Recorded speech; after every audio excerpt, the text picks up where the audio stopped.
한 주의 한가운데서 여당 야당 입장을 당당하게 토론하는 당당 토론. 권칠승 더불어민주당 의원, 김희정 국민의힘 의원과 함께합니다. 안녕하세요. 예, 네, 반갑습니다. 반갑습니다. 현안 바로 들어가겠습니다. 국민의힘 상황부터 보겠습니다.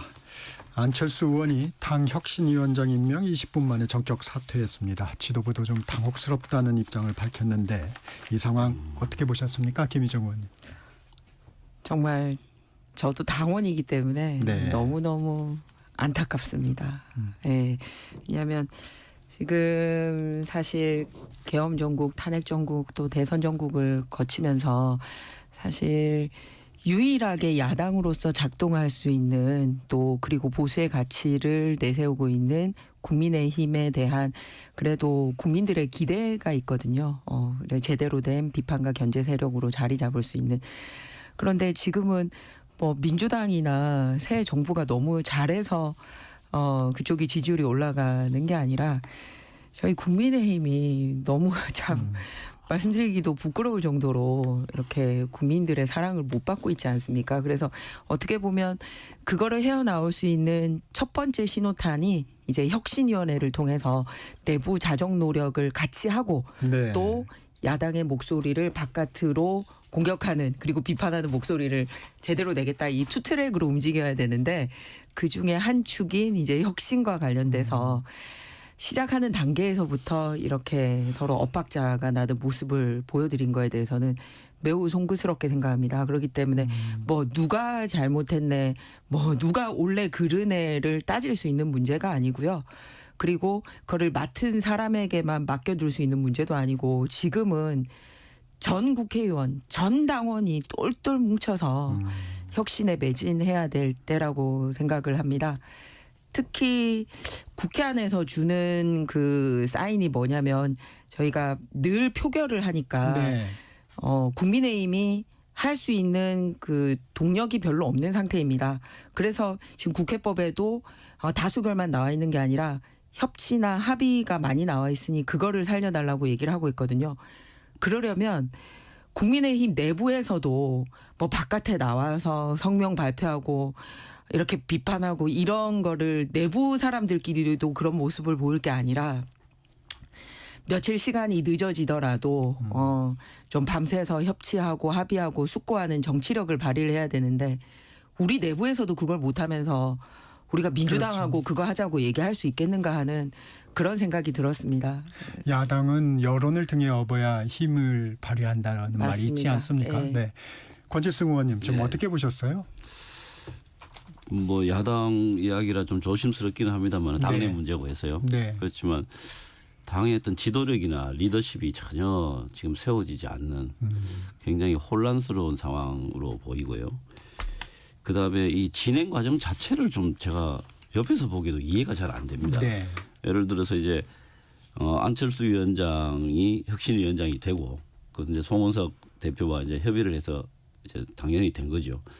그러면은 혁신위원을 임명하는 과정이 협의를 통해서 이루어지고 최고위원회에서 통과되는 과정은 어떻게 보면 의례적인 그 통과 의례일 텐데 통과가 되자마자 바로 그냥 사퇴를 해버리는 또 통과가 될 줄 몰랐다 또 이런 그 발언까지 했지 않습니까?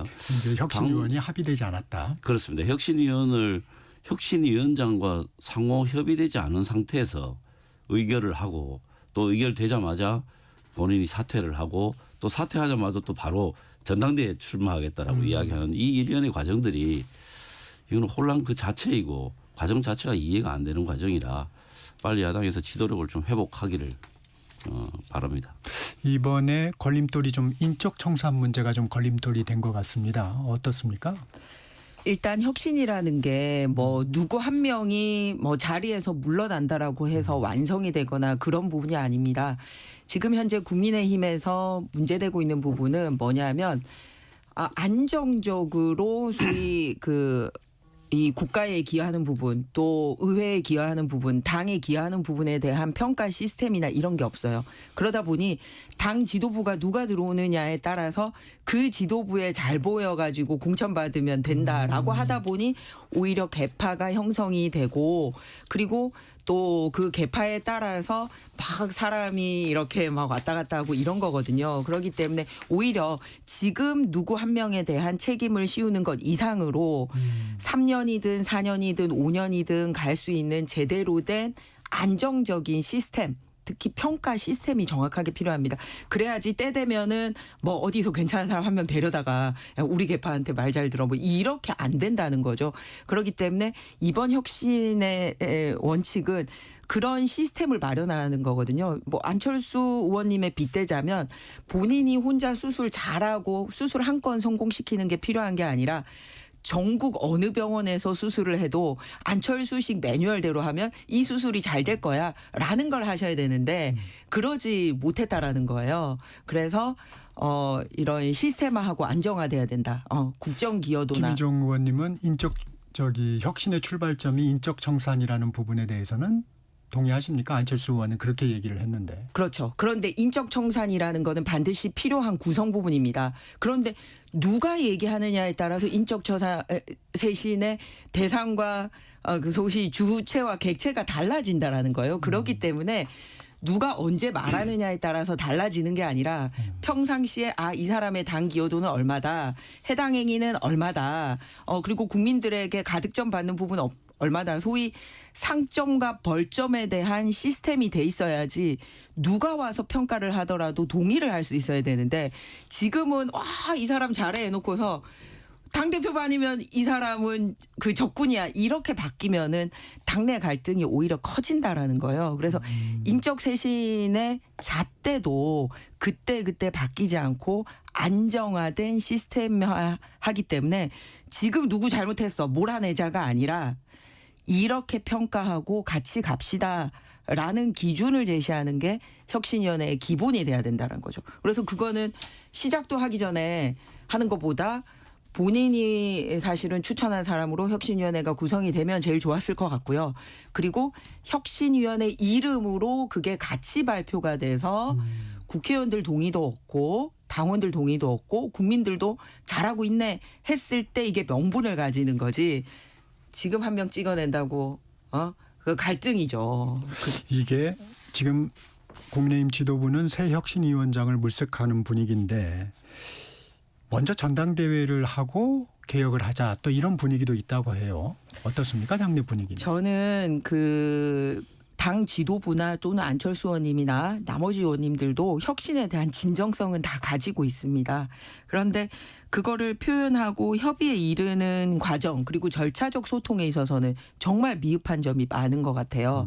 그렇기 때문에 지금 단기적으로 한 달 안에 끝난다 생각하면 절대로 안 되기 때문에 또 저희가 8월에 전당대회가 이미 결정이 돼 있지 않습니까? 그래서 지금 시작을 하든 8월 이후에 시작하든 정권을 실어주고 정말 시간을 진득하게 가지고 그 부분에 대해서는 중간 발표도 하고 최종 발표도 하고 이렇게 듣겠다. 전국을 돌아다니면서 지자체장들 얘기도 듣고 원외위원장들 얘기도 듣고 일반 국민 얘기도 듣겠다라고 열어놓고 가는 게 필요하지. 그 혁신위원회를 지금 지도부가 구성할 거냐 뭐 당 대표진이 구성할 거냐 이런 거는 굉장히 지엽적인 일이라 생각합니다. 권 의원님 상대당이어서 조심스럽다고 말씀 주셨는데 이 보수 정당으로서 이 국민의힘 당내 혁신 어떻게 좀 이루어져야 할 건지 좀 조언을 해 주신다면 어떨까요? 네. 이 혁신이 되려면은 일단 지도력이 바로 서야 됩니다. 그 리더십이 바로 서기 위해서는 구성원들의 승복이 필수적이거든요. 네. 구성원들의 승복을 얻기 위해서는 그 과정이 굉장히 민주적이고 많은 사람들의 의견을 통합하는 그런 그 어떤 과정이 있어야 됩니다. 그런데 지금 이번에 국민의힘에서 그 혁신위를 구성하는 그 과정 자체가 혁신과는 아주 거리가 먼 구태였거든요. 그래서 완전 실패로 돌아갔다고 보고 이런 식으로 만약에 그 미봉을 하고 뭐 새로 혁신을 구성한다든가 아니면 전당대회를 하더라도 이런 과정을 거친다면 아무도 그 결과에 승복하지 않을 겁니다. 그렇다면 내용이 더 깊어질 것입니다. 그래서 조금 더 긴 호흡으로 많은 사람들 구성원들의 승복을 얻을 수 있는 절차들을 처음부터 다시 시작하는 게 방법이 아닌가 싶습니다. 국민의힘 상황 하나만 더 짚어보고 갈게요. 전당대회 구도는 좀 어떻게 될까요? 김희정 의원님. 당원 누구나 출마할 수 있으니까 지금 거론되시는 분들이 많은 것 같습니다. 그래서 특정 사람에 대해서 얘기하기는 그렇고요. 말씀드렸듯이 이제 지도력을 얻는 과정에 있어서 절차적인 정통성이 굉장히 중요하잖아요. 그래서 이제 이런 전당대회 과정에서의 절차적 정통성을 확보하는 게 1번이고 또 중요한 거는 우리나라에서는 또 업적 정통성도 굉장히 중요하지 않습니까? 예, 그래 두 가지를 다 가질 수 있는 지도부가 들어서길 바란다라는 말로 대신하겠습니다. 이 개별 의원의 의견이지만 김대식 국민의힘 비상대책위원은 정치는 결과와 책임이라며 이번에 대선 후보로 나왔던 멤버들은 출마를 안 했으면 좋겠다 이런 의견도 얘기를 했던데 현실적이지는 않죠. 일단 다양한 의견이 지금 속출하고 있는 상황입니다. 그런데 왜 지금 이렇게 다양한 의견이 나오냐면요. 그동안 우리나라는 정책 정당 하겠다고 하고 또 이런 부분을 지향합니다만 사실상 인물 정당적인 면이 굉장히 남아 있습니다. 그래서 그 인물 정당이라는 게 다수의 인물을 보는 게 아니라 다음번 대선을 도전할 수 있는 핵심 그 대선 주자가 있느냐를 보고 그 당이 성공을 하는 경우가 굉장히 많아요. 그러니까 보통 국회의원 수 확보하는 것 이상으로 차기 대선 출마자가 있느냐 아니냐에 따라서 소위 제3당도 나가서 그렇죠. 만들기도 하고 막 이런 식의 게 남아 있는 상황이에요. 그런데 현재 국민의힘에는 뚜렷하게 한 명으로 차기 대권 주자는 이 사람이야라고 합의가 되어 있지 않은 상황입니다. 그러다 보니 차기 당내 주자에 대해서도 이 사람은 된다 안 된다 여러 말이 나오지 않나. 그래서 처음으로 차기 대권 주자가 확실하게 없는 상황에서의 제1야당이 어떻게 성공하는지의 모델을 정립해야 되는 그런 네. 상황입니다. 그래야지 인물 정당에서 벗어나서 진짜 정책 정당으로 넘어갈 수 있는 그런 시험대에 올라와 있다. 새로운 역사를 쓸 수 있다. 기회로 봐야 된다.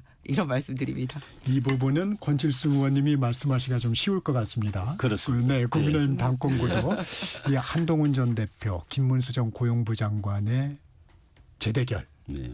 이루어질 것으로 보십니까? 뭐 저는 뭐 거의 그렇게 간다고 봅니다. 지금 벌써 두 분이 워밍업 열심히 하고 있잖아요. 네. 네, 그래서 등판 시기만 지금 저울질하고 있다고 보고요. 결국에는 그 두 사람의 대결로 이제 전당대회가 판이 짜질 것이다. 그렇게 보고 있습니다.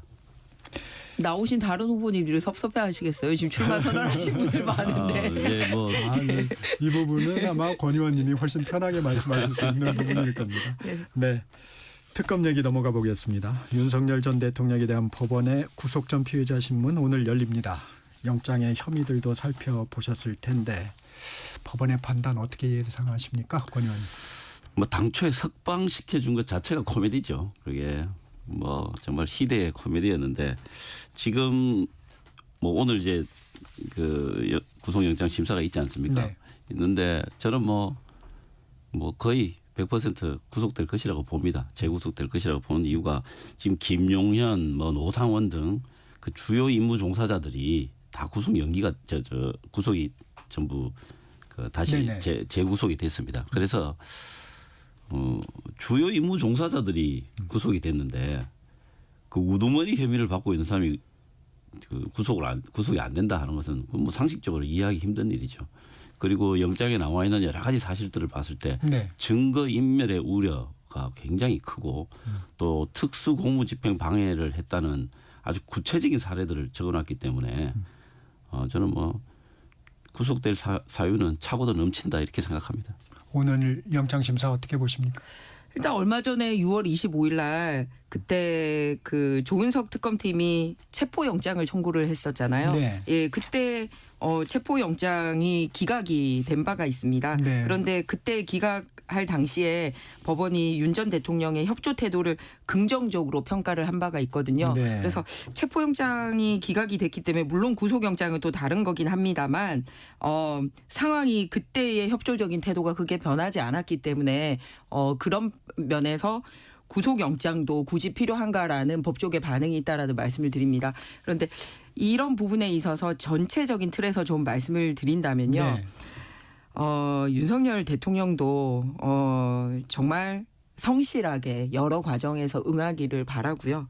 그리고 특검이나 법원도 공정한 절차 그리고 냉정한 법적인 판단이 필요하지 정권이 바뀌었고 심사하는 시기가 바뀌었다라고 해서 잣대가 바뀌면 안 된다고 생각합니다. 그래야지 국민들의 피로감이 더 올라가지 않고 이 사법 체계가 무너지지 않게 지켜볼 수 있지 않을까. 그래서 지금은 조사를 받는 윤 전 대통령이나 그 조사를 하고 있는 검찰이나 판단을 하는 법원이 모두 어느 때보다도 법을 존중해야 될 시기라고 생각합니다.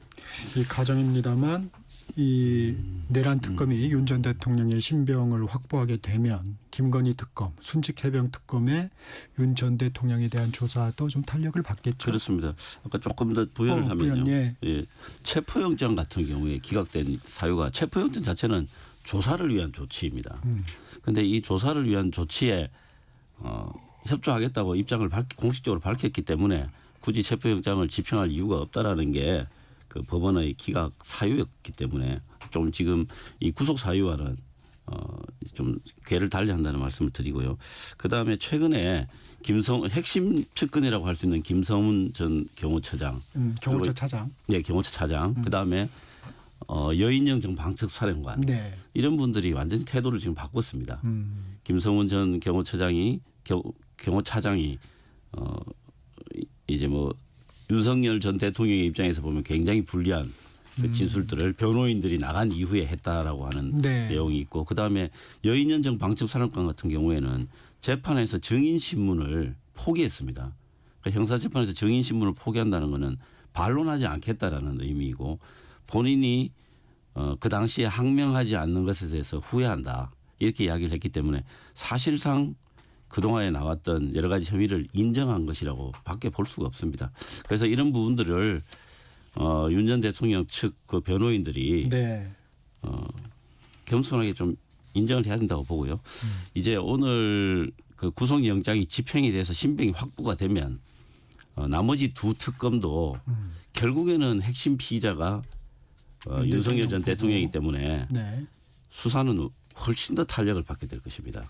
핵심 피의자에 대한 신병 확보. 그래서 이 3특검이 먼저 이제 그 수사가 많이 진행되어 있는 내란 특검에서 신병을 확보하고 그 신병 확보를 기초로 해서 수사를 더욱더 신속하게 진행한다라고 하는 큰 틀의 어떤 그런 좀 뭐 이런 말은 좀 그렇습니다. 어떤 조화, 협업이 좀 이루어지고 있는 것으로 보입니다. 김정우 의원님 특별히 이 부분 좀 여쭤볼게요. 김건희 특검팀이 공천 개입 의혹 수사와 관련해서 윤상현 국민의힘 의원의 자택과 사무실을 압수수색했습니다. 김진교 의원 양평고속도로 특혜 의혹과 관련해 출국 금지됐는데 송원석 국민의힘 원내대표는 전형적인 정치 보복이라고 주장했어요. 이 부분 좀 어떻게 보십니까? 당이 우려할 만한 상황인가요? 당이 우려한다라기보다 말씀드렸듯이 이제 뭐냐면 양당의 사법부의 이를 대하는 태도, 양당의 태도, 그리고 사법부를 압박하는 수위를 봤을 때 이게 공평한가에 대한 문제를 제기하고 싶습니다. 뭐냐면 민주당 같은 경우는 이제 대장동 변호사를 비롯해서 이재명 대통령이 이제 과거에 재판받던 변호사들을 전원 다 공천을 주고 법사위원회 이해충돌과 상관없이 법사위원으로 다 앉히고 심지어는 그중에 상당수가 이번에는 국정원으로도 차장으로도 가고 민정비서관 그다음에 법무비서관 이번에 대통령실로도 다 취업이 됐어요. 누가 봐도 공천의 정권을 휘두른 걸로 보여집니다. 그러잖아요. 그러면서 또 본인은 본인의 사법 리스크를 피하기 위해서 뭐 TF팀도 만들고 여러 가지 재판이 중단되는 법도 만들고 5년 뒤에도 재판받지 않기 위해서 여러 가지 원천적으로 선거법이라든지 형사소송법이라든지 이런 거 바꾸는 여러 가지를 하고 있잖아요. 네. 그러면서 이제 우리 당에 대해서는 이렇게 공천위원장을 하셨던 분에 대해서 공천위원장을 했다는 이유로 국회의원회관을 압수수색을 했어요. 그러니까 과거 같은 경우는 이런 일이 오면 그래 뭐 자택에 대해서 뭐 압수수색하고 하더라도 의원회관에 대해서는 국회의장이 이 의원실까지 이렇게 하는 거는 이 견제와 균형 원리에서도 맞지 않다 여러 가지 절차를 밟아라 이런 게 있었거든요. 그냥 프리패스에서 국회의원회관까지 들이닥치잖아요. 그래서 이런 식으로 사법의 잣대를 들이대는 데 있어서 공평하지 못한 모습을 보이니까 누가 봐도 정치 보복으로 보여질 여지가 상당히 높다라는 말씀을 드립니다. 그 부분은 조금 반론을 해야 될 것 같습니다. 이재명 지금 대통령 전 대표 시절에 네. 그 공천에 개입한 것이 잘못됐다 뭐 이런 취지로 들리는데 뭐 당 대표였기 때문에 공천 업무를 하는 게 본연의 고유 업무죠. 그래서 그거는 이 대통령으로서 그러니까 이제 윤석열 전 대통령 그리고 또 김건희 여사 이런 분들이 당에서 일어나는 공천에 개입한 거 이거하고는 전혀 내용이 다른 이야기죠. 그래서 그 당 대표 시절에 공천했던 것들은 그걸 문제 삼을 수는 없다고 보고요. 그다음에 의원에 관한 압수수색을 말씀하시는데 네. 의원에 관한 압수수색을 정말 다반사로 했던 케이스가 바로 전 정권의 검찰들이었죠. 그리고 윤상현 의원 같은 경우에 이 정도 의혹이 나왔으면 전 정권 검찰에서 당연히 압수수색을 했어야죠. 이미 지금 이 압수수색도 만시지탄이 있는 아주 늦은 압수수색입니다. 그래서 지금이라도 바로 잡아야 된다고 봅니다. 수사에 따른 당연한 그렇습니다. 이미 늦었습니다. 네. 네. 민주당에서는 검찰 조작 기소 대응 TF를 발족했습니다. 이 부분도 좀 관심인데 어떤 역할을 하게 됩니까, 권 의원님? 기본적으로 정치 검찰의 흑역사를 종식시키자라고 하는 게 기본적인 취지입니다. 그동안 윤석열 정권 하에서 있었던 검찰들의 여러 가지 조작 기소라든가 기소 자체를 목표로 하는 수사 등등의 정황이 정말 차고도 넘칩니다. 이런 부분들에 대해서 검찰 스스로 좀 고백을 해야 되겠다. 왜냐하면 사실관계를 제일 많이 알고 있지 않습니까? 그래서 검찰 내부에서 이런 과거에 있었던 부당한 기소 또 조작이나 왜곡된 수사 내용에 대해서 스스로 고백하는 TF를 만들어라라고 그렇게 지금 제안을 하고 있습니다. 그리고 제안하고 이제 내부적으로 네. 이제 그런 고백하는 내용이 부족할 수 있기 때문에 민주당 내에서도 이런 TF를 발족해서 여러 가지 내용들을 국민들께 공개를 하고 진정한 검찰 개혁이 될 수 있도록 노력하겠다 그런 의지로 보시면 되겠습니다. 가장 먼저 사례로 든 게 대북 불법 송금 사건입니다. 김정은 의원 어떻게 보십니까? 일단 제목을 검찰 조작 기소 대응 TF를 발족을 했더라고요. 네. 그러면 만약에 지금 검찰 수사 단계거나 또는 검찰 기소 단계였다면은 예를 들어서 이런 이름을 붙여도 그런가 보다 할 수도 있어요. 그런데 이미 지금 말씀하신 쌍방울 대북 송금 사건 같은 경우는 1심, 2심 대법원 판결까지 다 났습니다. 그리고 이화영 전 부지사 같은 경우는 7년 8개월 대법원 확정 판결 받았고요. 그리고 벌금하고 추징금까지도 다 나와 있는 상황입니다. 굉장히 중형을 받은 거예요. 그리고 이 이화영 지사 같은 경우가 진짜 예전에 있지도 않는 평화부지사라는 거 만들어서 그 평화부지사 만든 게 뭡니까? 어쨌든 북한하고 관계하려고 하는 거고 그걸 준 사람이 현재 이재명 대통령이란 말이에요. 그런데 아마 본인한테 가장 아픈 재판이 이재명 대통령에게 이 재판이라서 그런 거를 읽고 민주당이 하는 것 같아요. 그래서 첫 번째 검찰 조작 기소라는 말이 맞지 않다라는 게 뭐냐면 이미 이 사건은 1심, 2심 대법원 판결까지 다 났는데 관여된 판결한 판사가 10여 명 가까이 되는데 그 사람들이 다 검찰입니까? 그러면은 그걸 묻고 싶습니다. 그렇기 때문에 맞지 않는 말을 하고 있다라는 거고요. 네. 두 번째는 이 TF의 주장의 근거로 삼았던 부분입니다. 그 배상윤 씨라고요. 이 사람은 인터폴에서 적색 수배된 사람입니다. 범죄자예요. 범죄자. 전과자인데다가. 그래서 지금까지는 소위 수사에 응하지도 않고 재판에 응하지도 않고 온 세계를 전전하며 도망 다니더니 이제 정권 바뀌었다라고 얘기를 하면서 이 사람이 한마디 한 게 이 모든 판사들이 판결한 것보다도 더 우위에 있을 정도로 우리나라 사법체계를 뒤집으려고 합니까? 말이 안 된다는 얘기죠. 배상윤 씨가 이제 불법 대북 송금 이 부분은 당시 이재명 경기지사와는 관련이 없다. 이제 이런 언론 인터뷰를 한 부분이 있죠. 그러니까요. 그래서 말씀드렸듯이 검찰 수사뿐만 아니라 1심, 2심 대법원 판결까지 난 판사들의 판결을 뒤집을 정도로 이 인터폴에서 적색 수배된 거짓말쟁이 범죄자 전과자의 말 한마디에 여당이 지금 집권한 지 한 달 만에 이런 TF를 만든다? 아픈 손가락이라는 걸 보여주는 거죠. 이 재판에 있어서는. 권 의원님, 네. 이미 이제 재판이 진행되거나 재판이 마무리되고 있는 사안에 대해서 이런 부분에 대한 지적을 하셨습니다. 어떻습니까? 이제 섞어서 말씀을 지금 하고 계신데요. 이재명 대통령과의 관계를 입증하기 위해서 여러 가지 왜곡과 조작이 있었다라는 게 이 문제의 핵심입니다. 그래서 그 부분을 밝혀야 된다는 것이고, 예를 들어서 그와 이재명 대통령과 관련한 대표 시절에 있었던 그 검찰의 기소나 조사가 이미 이 조작된 부분들 또 왜곡된 부분들이 많다는 게 밝혀진 것들도 이미 있습니다. 예를 들면 변호사비 대납 사건 같은 거는 그렇게 심하게 떠들어 놓고 어느 틈에가 슬그머니 없어져 버렸습니다. 이 사건 자체가. 이런 것들을 이제 하나하나 좀 밝힐 필요가 있다. 이런 과정을 겪어야만 이제 검찰의 대개혁을 지금 앞두고 있는 시점이기 때문에 과거에 있었던 그런 어두웠던 일들을 이제 좀 제대로 정리를 해야 제대로 된 개혁으로 갈 수 있다. 이런 차원에서 민주당에서 진행하고 있다. 이렇게 봐주시면 감사하겠습니다. 그 변하지 않는 사실이라는 게 있거든요. 네. 예. 쌍방울이 800만 달러 북한에 돈을 줬어요. 그런데 쌍방울을 위한 돈이 아니고요. 어쨌든 이재명 당시 대표의 방북 비용이지 않습니까? 그래서 왜 그거 아니라니까요. 그게. 아니, 그거 아니라고. 그렇게 자, 그게 그 아닌데 그럼 이화영 평화부지사는 본인 가려고 다른 건이 있죠.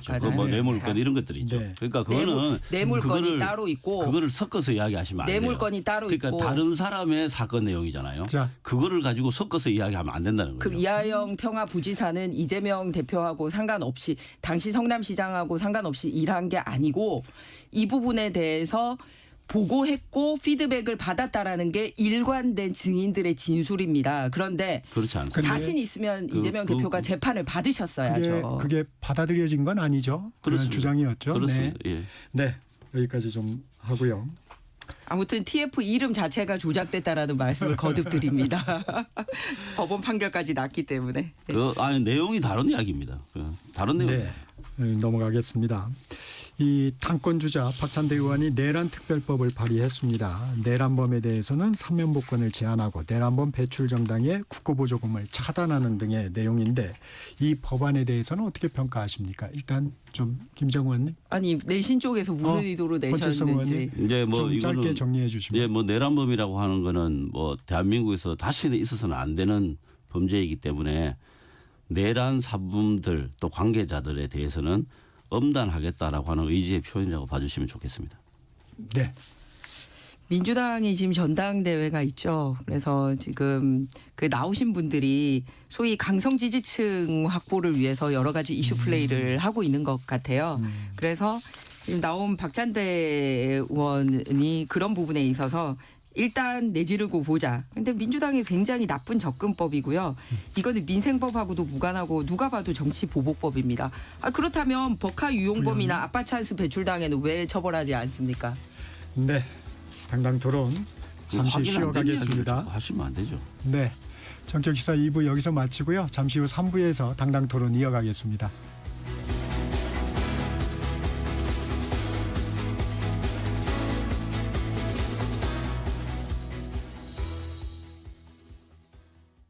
잠시 후 8시 반부터 일부 지역국에서는 해당 지역 방송을 보내드립니다. 워렌 버핏은 가치 투자, 필립 피셔는 성장주 투자, 피터 린치는 장기 투자. 방법은 달라도 목표는 하나. 성기영의 경제쇼가 성공의 길로 안내합니다. 깊이 있게, 명쾌하게, 지금 이 시대 경제에 관한 모든 것을 알려드립니다. 평일 오후 4시 5분 성기영의 경제쇼와 함께하십시오.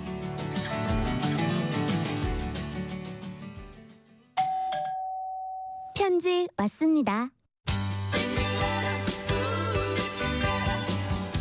퇴근길 지친 당신에게 힘이 되는 뉴스를 전해드립니다. 매일 저녁 5시 5분 당신과 함께 읽는 세상 이야기 KBS 1라디오 뉴스레터 K. 지금 시각은 8시 30분입니다. KBS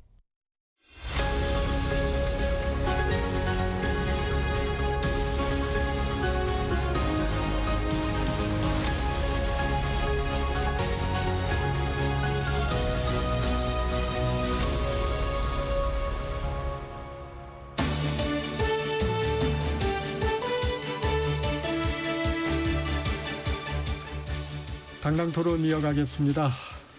권칠승 더불어민주당 의원, 김희정 국민의힘 의원 함께하고 계십니다. 장관 후보자 인사청문회 일정이 나오고 있습니다. 국민의힘은 국민검증센터를 출범시켰습니다. 김 의원님, 국민의힘의 청문회 전략 어떻습니까? 저희가 특별히 전략을 안 짜도요. 워낙 비리가 지금 많이 드러나고 있습니다. 그래서 오히려 집중이 안 될 정도로 너무너무 비리가 많이 나오고 있어서 좀 충격이 휩싸이고 있고요. 그래서 지금 현재 정부는 자체 인사 검증 기준을 발표를 하지 않았습니다. 그래서 민주당이나 이제 이 정부를 향해서 당신들의 인사 기준은 뭐냐라고 물었는데 대답을 안 했기 때문에 우리가 자체 이제 7대 규정을 만들었더라고요. 7대 규정도 만들고요. 네. 그리고 국민신고센터도 만들고 이렇게 하고 있습니다. 그래서 온 국민들이 지금 지켜보고 있는 상황입니다. 권 의원님, 예. 청문회 어떻게 지금 대응하고 계십니까? 지금 뭐 야당과 언론에서 이제 몇몇 분을 이제 집중 타겟으로 삼아서 네. 이제 송곳 검증을 검증. 하겠다 이렇게 좀 예고를 하셨으니까 저희들은 뭐 어떻게 보면 이제 심판받는 기분으로 뭐 기다리고 있는 것이죠. 기다리고 있고 이제 후보자들이 제기되고 있는 이런저런 의혹에 대해서 잘 해명하기를 기대하고 있습니다. 그리고 사실관계를 또 찬찬히 들어보면 제기되는 의혹과 다른 부분들이 있을 수 있기 때문에 청문회 받는 과정에서 잘 해명하기를 기대하고 있습니다. 근데 적극적인 해명보다는 청문회에서 밝히겠다 이런 얘기들도 많은 것 같아요. 네. 그 뭐 정확하게 밝힐 기회는 사실 청문회밖에 없죠. 외부에서 이제 이야기를 하면 뭐 몇 마디 말만 따서 이 그림을 만들기 때문에 아무래도 청문회 이전에 후보자들이 자세한 이야기를 하기에는 부담스러운 점이 많이 있죠. 김희정 의원님, 네, 지금 말씀하신 송곳 검증의 대상 네. 혹시 눈여겨보고 계신 후보자가 계신가요? 이제 후보자 말씀드리기 전에 권 의원님이 말씀하신 전체적인 얘기를 하겠습니다. 네. 보통 인사청문회라고 하면 후보를 앞에 놓고 하는 그 질의응답만 인사청문회가 아니고요. 인사청문 요구서가 국회에 도착을 하면 그때부터 직접 보기 전까지 수많은 공인된 증거 자료로 주고받는 이 일련의 과정을 모두 다 인사청문회 과정으로 보고 있습니다. 오히려 의원들 같은 경우는 질의 답변 포함해서 1인당 7분이나 10분으로 한정된 시간이기 때문에 그냥 인사청문회장에서는 어물쩍 그냥 이렇게 뭉개가지고 넘어가는 경우가 굉장히 많아요. 하지만 거기까지 오기 전까지는 공식된 자료를 가지고 세세하게 소위 자기를 증빙해야 되는 거거든요. 그게 김민석 총리 때부터 하지 않고 있으니 다른 후보들이 다 안 하고 있는 겁니다. 즉 안 한다는 말은 본인들이 해명할 자료도 없고 해명할 자신도 없다라는 말과 동일하다라는 겁니다. 방금 권칠승 의원님도 해명할 것이라고 기대 섞인 말을 한 거지 실제 해명이 된 거는 없습니다. 그런데 제가 특정 장관 한 명을 놓고 하는 것보다 그런 과거에 대한 판단을 넘어서서 미래에 대한 위험성이 있는 부분이 가장 문제되는 것은 이해 충돌입니다. 네. 왜냐하면 장관으로 오기 전에도 본인이 살았던 이력 속에 그 직위를 이용해서 사적 이득을 취한 게 보여진다면 장관이라는 더 막강한 소위 역할과 책임을 가지고 됐을 때 이해 충돌을 통해서 사적 이익을 추구할 수 있기 때문에 이거는 과거에 대한 평가를 넘어서서 미래에 가면 안 되는 거거든요. 예를 들어서 그 이진수 교육부 장관 네. 같은 경우는 후보자. 그러니까 지도 교수라는 본인의 자리를 가지고 제자들의 논문을 가로챈 거잖아요. 그 사적 이익을 가져간 거거든요. 특히 다른 자리가 아니라 교육부총리 자리이기 때문에 굉장히 위험한 행위입니다. 그리고 그거를 내가 이렇게 같이 지도하고 했던 논문이라고 밝히질 않아요. 자기가 한 것처럼 자기를 제1저자로 하는 이런 굉장히 갑의 위치에서 을에 있는 학생들의 이해를 침해한 겁니다. 이런 게 있고요. 정동영 의원님 같은 경우도 국회의원으로서 태양광 관련돼서 법안을 내면서 네. 그 전에 자기들 가족이 부인이나 아들이나 남동생이나 이렇게 태양광 관련된 사업을 하고 있습니다. 그러면은 일부러라도 그 법에 사인하는 걸 피해야 돼요. 근데 직접적으로 같이 사는 가족들이 그 업으로 먹고 살면서 이 법안을 발의하는 행위, 이런 게 이해 충돌이라는 겁니다. 그리고 조현 외교부 장관도 통상 이 외교관들은 의전 비서관실이나 외교 비서관실에 파견이 돼요. 근데 굉장히 예외적으로 경제수석실에 가 있었습니다. 그래서 경제 관련된 이득이나 정보가 있을 수 있는데 가족이 세상에 그냥 길거리 도로 땅을 사잖아요. 그래서 그 도로 땅 누가 도로를 삽니까? 그거는 정보가 있지 않고서는 도로 못 사거든요. 그래가지고 뉴타운 발표돼서 바로 앉은 자리에서 10억 가지고 가고 이런 것들이 과거에 공적인 자리나 이 갑의 위치에 있으면서 사적 이익을 취했기 때문에 장관 가서 똑같은 짓거리 할 가능성이 높단 말이에요. 그래서 저는 이해 충돌 부분에 있어서는 정말 제대로 짚어봐야 된다. 국민들의 이해와 장관의 이해가 충돌될 소지가 굉장히 크다라는 말씀을 드립니다. 이 부분은 권 의원님이 후보자가 아니시기 때문에 후보자들이 답변을 좀 해주셔야 물론 될 그렇긴 사안인 것 합니다만은 같습니다. 이해 충돌 문제 이런 건 철저히 따져봐야 네. 됩니다. 그거는 공직자에게 기본적인 윤리이기 때문에요. 네. 그럼 뭐 따져 보시기를 바라고 단지 그 과정에 있어서 지금 단순한 의혹 이외에 다른 이면이 있거나 또 오해하고 있는 부분이 있는지 이거는 충분히 이야기를 듣는 시간을 가져야 되고 소명의 기회를 주는 것은 맞다 이렇게 생각하고 또 우리 당내에서는 어쨌든 이제 새 정부가 출범해서 이제 뭐 한 달 남짓한 기간인데 이 청문회 이 전국을 좀 무난히 잘 넘기고 제대로 좀 출발할 수 있는 진영을 갖추었으면 하는 그런 바람을 가지고 있습니다. 그래서 뭐 좀 편하게 말씀드리면 그 야당에서 결정적 한 방을 좀 안 내놨으면 좋겠다 이런. 아니 지금까지 나온 이해 충돌로도 부족하세요? 아니 그건 그러니까 확인을 해봐야 되는 아니 거예요. 네. 그거는. 복지부 장관도 마찬가지로 가족이 그러니까 본인의 이야기를 안 네. 들어봤잖아요. 그 본인의 부분은 이야기를 저희가 안 들은 게 아니라 본인이 공식 자료를 제출 안 해요. 질 할 그러니까 얘기가 없다는 겁니다. 그 부분은 그 이야기를 이제 하겠죠. 청문 이제 과정에서 계속 들어봅시다. 아유 청문 제기하고 과정에서 하겠다는 말은 안 하고 뭉개겠다는 말하고 동의합니다. 그거는 이제 전 정권에서 했던 방법이니까. 자, 아유. 주제를 좀 바꿔보겠습니다. 임시국회 양당 전략도 살펴보겠습니다. 임시국회 첫날 쟁점 법안인 방송 3법이 소관 상임위를 통과했습니다. 대통령도 내 뜻과 같다며 힘을 실어주는 분위기입니다. 방송 3법 왜 처리해야 합니까 지금? 권 의원. 이건 이미 우리가 야당 때 국민들께 약속한 내용입니다. 뭐 공약이라고 보시면 될 것 같고요. 그래서 이런 부분들을 처리하는 것은 정당이 선거에 나오면서 약속했던 것들을 처리하는 것은 뭐 당연하다고 생각합니다. 김희정 의원님, 이 부분에 대해서 국민의힘은 뭐 방송장악악법이다 뭐 이렇게 주장을 하는데 왜 그런가요? 일단은 가장 큰 게 뭐냐면 지금 국무위원들 타 장관들 인사청문을 해서 바꾸잖아요. 근데 못 바꾸는 자리가 있습니다. 방송통신위원장처럼 네. 이렇게 소위 독임제 장관 자리가 아니라 위원회 제도로 돼 있어서 여야가 같이 각각 추천 위원들이 들어와 있고 그리고 또 이런 위원회 제도 같은 경우는 임기가 정확하게 보장이 되어 있습니다. 네. 그런데 이진숙 위원장 같은 경우는 국무회의에서도 굉장히 적극적으로 소신 발언을 하고 있는 사람입니다. 네. 그리고 임기가 내년 8월까지 보장이 되어 있습니다. 그렇기 때문에 지금 서두르는 이유는 이렇게 이진숙 방통위원장을 비롯해서 임기가 보장된 방송 관계자나 방통위원장들을 지금 바로 자르고 싶은 게 첫 번째 목표인 겁니다.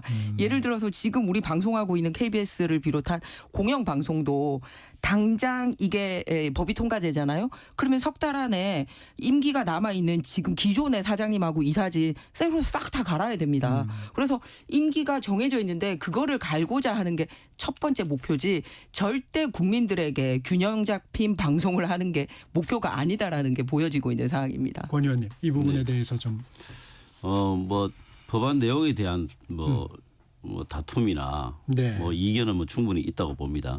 근데 이제 오히려 이제 이런 게 저는 향후에 좀 극복돼야 될 문제라고 보는데요. 네.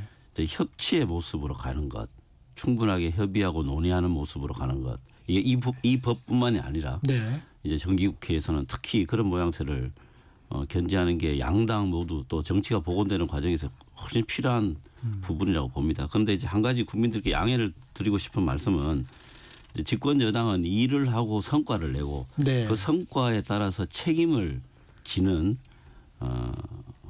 그런 입장에 있는 이제 정치 세력이기 때문에 그 부분에 대해서는 국민들께 결국에 뭔가 결정을 계속 미룰 수는 없다라고 하는 그 입장을 좀 이해해 주시기를 이 자리에서 간곡하게 말씀을 드립니다. 아까 권 김정원의- 의원님이 말씀하신 그 협치의 전반적인 큰 틀에서 말씀 주신 부분은 굉장히 감사하게 생각하고요. 저는 권 의원님이 당내에서 그런 목소리를 좀 키워주시길 바랍니다. 뭐냐면 이게 저희가 7일 날 지금 여야당 같이 국민의힘하고 민주당이 같이 대선 때 여야의 공통공약을 공통공약. 합의하기 위해서 민생공약 협의체 네. 가칭이긴 합니다만 그거를 구성을 했어요. 그래서 야 그럼 이제 정기국회 때 이런 정치적인 다툼이 있는 게 아니라 민생 입법은 같이 하자는 취지구나라고 딱 생각을 했는데 그날 바로 이제 방통위에서 이 방송3법을 밀어붙이더라고요. 그래서 초반에는 이제 이게 방통위의 최민희 위원장을 비롯한 강경파들만 이렇게 가고 당은 이렇게 민생 협의체를 하려고 하는구나라고 생각을 했는데 아니 대통령실 가가지고 여당 위원장들만 가서 밥 먹고 오더니 밀어붙이겠다 이렇게 얘기를 하더라고요. 그러니까 사실은 한쪽으로 민생공약 협의체를 만든 게 첫 술부터 완전히 밥숟가락 입에 들어가기도 전에 그냥 밥상 걷어차는 이런 모양새가 돼서 안타깝다라는 말씀입니다. 권 의원님, 네. 그 쟁점 법안에 대해서 네. 초기엔 다소 신중한 모드를 좀 유지했지 않습니까? 네. 근데 지금 이제 처리 방향으로 좀 바꾸고 있는 부분, 이 부분은 어떻습니까? 그 제가 좀 전에 말씀드렸던 것처럼 이 집권 여당으로서는 일을 하고 성과를 내고 그 성과를 가지고 책임을 져야 되는 네. 그런 입장에 있습니다. 그래서 마냥 미룰 수는 없다라고 하는 이런 점을 좀 양해해 주셨으면 하고 아까 이진숙 위원장 이야기 잠깐 하셨는데요. 네네. 이진숙 위원장은 그 직무 정지 상태에 있을 때 극우 유튜브에 나가셔가지고 이런 말씀하셨어요. 민주당이나 좌파 집단은 우리가 상상할 수 있는 모든 것을 하는 집단이다. 다수 독재로 가면 민주주의가 최악의 정치 형태가 된다. 이렇게 하면서 아주 정치적 발언을 쏟아냈던 분입니다. 그러니까 이런 분이 지금도 국무회의장에서 개인 정치를 하는 그런 발언들을 아주 그냥 그 계획적으로 하고 있어요. 그래서 이런 부분들은 정말 자제돼야 된다. 오히려 이런 부분들이 여야의 협치를 방해하는 걸림돌이다 이렇게 생각합니다. 그래서 이준숙 위원장을 추천했던 야당에서 이런 부분에 대해서는 좀 자제를 시켜주는 것이 좋겠다 싶습니다. 이 감사원이 이 정치적 중립 의무를 위반했다고 보고 그 부분에 대해서 주의 처분을 내렸다는 그런 적이 말씀드립니다. 있죠. 예. 네, 주제를 좀 바꿔봐서요.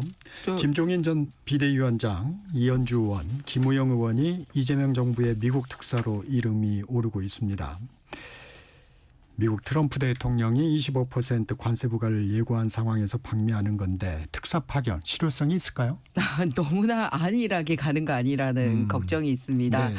뭐냐면 이제 25% 관세 부분에 대해서 어떻게 풀 수 있는지와 유예 기간을 얼마 주는지까지 발표를 한 상황입니다. 네.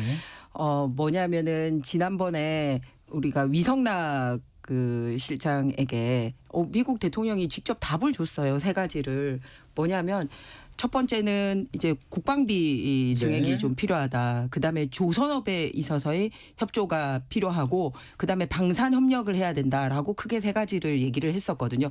그런데 그 말 듣고 와서 이번 추경에서 국방비를 올리기는커녕 905억을 감액을 했습니다. 그러면서 네. 실제 미국에 뭐 인맥이 있는지 없는지도 확인되지 않은 하지만 상징적으로 현 여권에서 넘어간 사람들에게 나 이런 사람들 특사 보내라고 가는 게 본인들 지지 계층에게는 사인이 있을지는 모르지만 미국에는 어떤 울림도 없어요. 그래서 실제 답은 A라고 알려줬는데 다른 답안지와는 다른 비이적인 행동을 하고 있고 미국을 향해서 대답을 해야 되는데 강성 지지층을 향해 대답을 하고 있으니 이게 과연 관세 조치가 잘 풀릴지 전 잘 풀렸으면 좋겠습니다. 이 부분은. 네. 이재명 대통령이 미국 이외에도 여러 나라 특사단들을 좀 구성하고 있는데 EU 핵심 국가인 독일 특사로 권칠승 의원님이 네, 내정이 제가- 됐더라고요. 네. 독일과는 어떤 외교적 사안이 있는 건가요? 우선 저 특사 관련해서 말씀을 드리면요. 특사는 미국만 가는 게 아니고 말씀하셨다시피 한 10여 개국 이상 네. 지금 가고 있습니다. 이 가는 이유가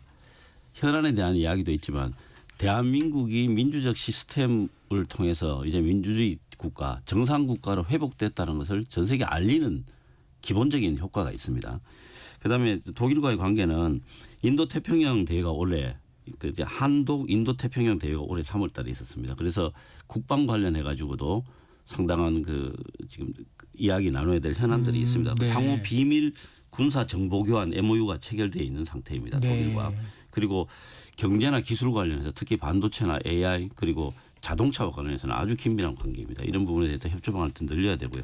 제가 한 가지만 더 말씀드릴게요. 네. 국방비 추경에서 예산안 부분 제가 말씀을 드릴게요. 이 부분은 정말 오해를 하시면 안 됩니다. 이건 거짓 선동입니다. 진짜. 총 905억 원이 삭감된대요. 905억 원이 삭감된데 방위력 개선비 중에서 이 GOP의 과학 경계 시스템 성능 개량 이게 시험 평가를 미통과했기 때문에 300억 원 삭감이 되고요. 그다음에 소형 무인기 대응 체계 이거는 낙찰 차액이 12억 원 발생했습니다. 그다음에 이동형 장거리 레이더는 해외 업체와 협상이 결렬돼서 120억 원이 삭감이 되고요. 또 자주포 박격포는 탄알이 규격 불일치가 돼서 여기서 200억 원이 삭감이 되고 네. 등등 전부 이런 것들입니다. 그렇기 때문에 올해 전혀 사용할 수 없는 불용액들입니다. 그렇기 때문에 이 부분에 대해서는 오해가 없으시기를 부탁드립니다. 네. 저 이 부분 여기까지. 설명하겠습니다. 아니. 올해 회계 연도가 끝나지 않았는데 지금 불용액이라고 단절하면서 이 최전방에 들어가야 될 국방비를 삭감한 거는 전혀 그렇지 팩트라는 않습니다. 말씀을 내용을 드립니다. 한번 네. 보십시오. 예, 올해 이 지급할 수가 없습니다. 네. 여기까지 듣겠습니다. 네. 지금까지 권칠승 더불어민주당 의원, 김희정 국민의힘 의원과 함께했습니다. 고맙습니다. 네, 감사합니다. 전격 시사 듣고 계신 지금 시각